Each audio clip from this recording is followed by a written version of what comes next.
নমস্কার বন্ধুরা, welcome to আপার্নার kitchen. প্রতিদিনের মতো নিয়ে চলে এলাম নতুন একটা রেসিপি। আজ দেখাবো খুবই সুস্বাদু আর কম মশলা দিয়ে সুস্বাদু একটি মাছের ঝোল। তা চলুন কী দিয়ে মাছের ঝোলটা বানিয়েছি দেখে নেওয়া যাক। এদিকে নিয়েছি রুই মাছ, দেখুন মাছ নিয়েছি।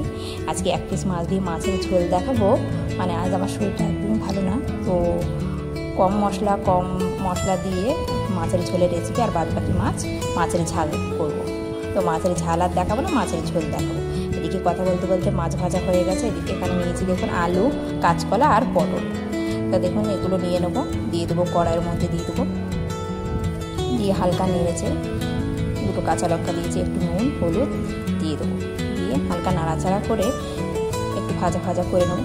এদিকে দেখুন সেখানে বেটে নিয়েছি কাঁচা লঙ্কা, আদা আর সামান্য একটু জিরে বেটে নিয়েছি। বেটে এই কড়াইয়ের মধ্যে দিয়ে দেবো, দিয়ে নাড়াচাড়া করে দেখুন এখানে কষিয়ে নিয়েছি, কষে জল ঢেলে দিচ্ছি। তো দেখুন এভাবে জল ঢেলে দেবো, তো সেদ্ধ হয়ে গেলে নামিয়ে নেবো। তো দেখুন এভাবে আমি নাড়াচাড়া করে সেদ্ধ হয়ে গেছে, নামিয়ে নিয়েছি।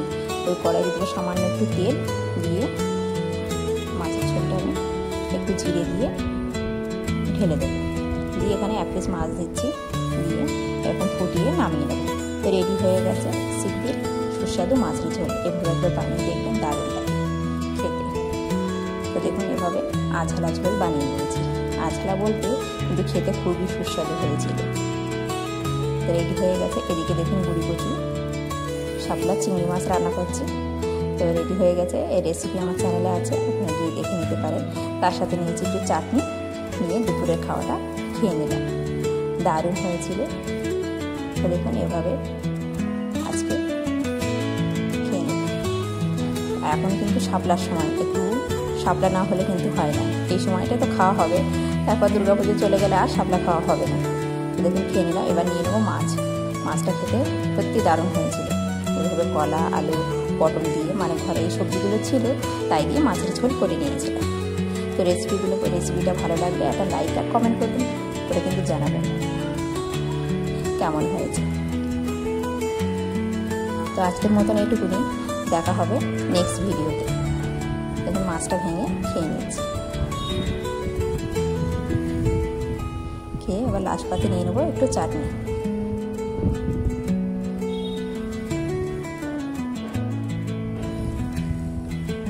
মাছও খুব কাটা, তো এই জন্য কাটা বাঁচতে হচ্ছে। তো দেখুন খেয়ে নিলাম।